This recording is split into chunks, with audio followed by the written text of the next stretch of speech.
the Washington Post reported that multiple public surveys show a growing divide between Democrats and Republicans about the security of voting by mail, with Republicans saying they are far less likely to trust it in November. In addition, party leaders in several states said they are encouraging resistance among GOP voters who are being encouraged to vote absentee, while also seeing the president describe mail-in voting as rigged and fraudulent.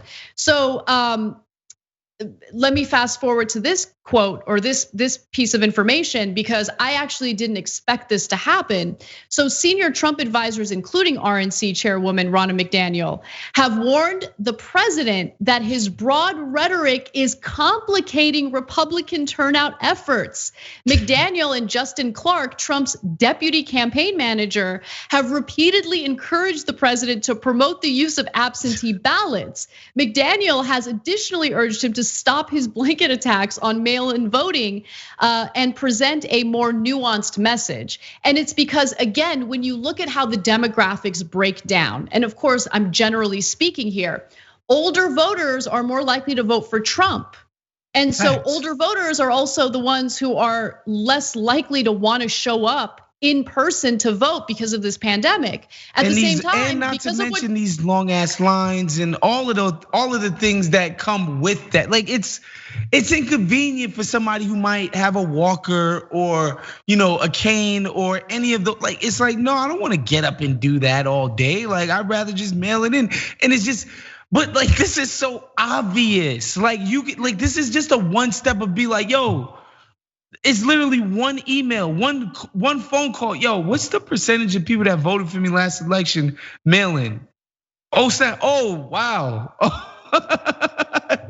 But he's one of these guys who doesn't take advice from anyone. He doesn't investigate anything. He doesn't study up on anything. I mean, remember when he was gonna go meet up with Kim Jong-un to negotiate denuclearizing their country, reporters asked him, like, what kind of preparation have you done before this meeting? And he's like, I didn't do any preparation. It's my feel, it's my touch. That's like literally what he said. And of course, he bungled that because he's a clown who has unearned confidence. And by the way, to your point about how he's panicking and he's desperate, some new data on the general election isn't looking good for Trump. So I just want to quickly go to this map, which shows that electorally speaking, Biden is up to 297 electoral votes, where Trump is at 170. And so what exactly changed? If you look at some of these specific states, right? Like Colorado, for instance, June 17th, it definitely did lean Dem. Now it's a likely Dem state. Pennsylvania with 20 electoral votes. June 17th, it was considered a toss-up. And now that state is leaning Democrat.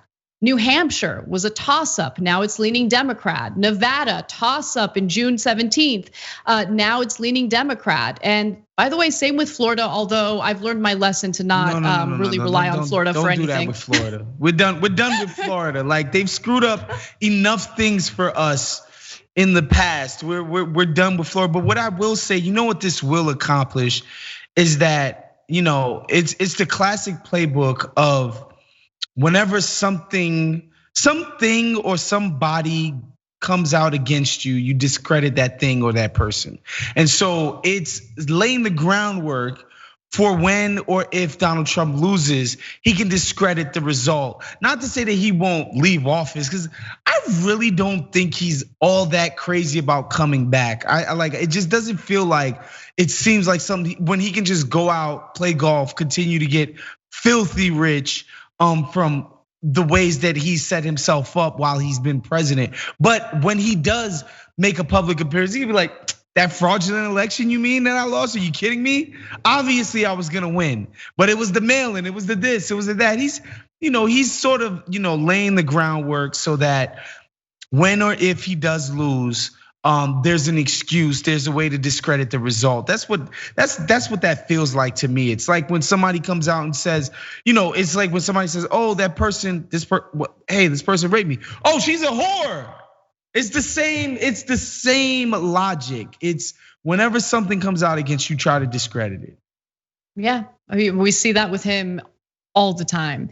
And by the way, sorry, Anna, to interrupt you, not because what he's not doing is like addressing the issues like, well, maybe why are people not into you right now? Because obviously that's not what he would want to do. It's like, no, there's gonna be this, this conspiracy against me to screw me out of the presidency this time.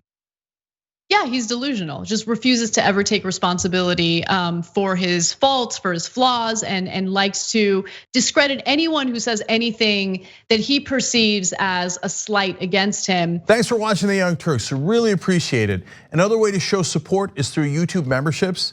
You'll get to interact with us more. There's live chat emojis, badges.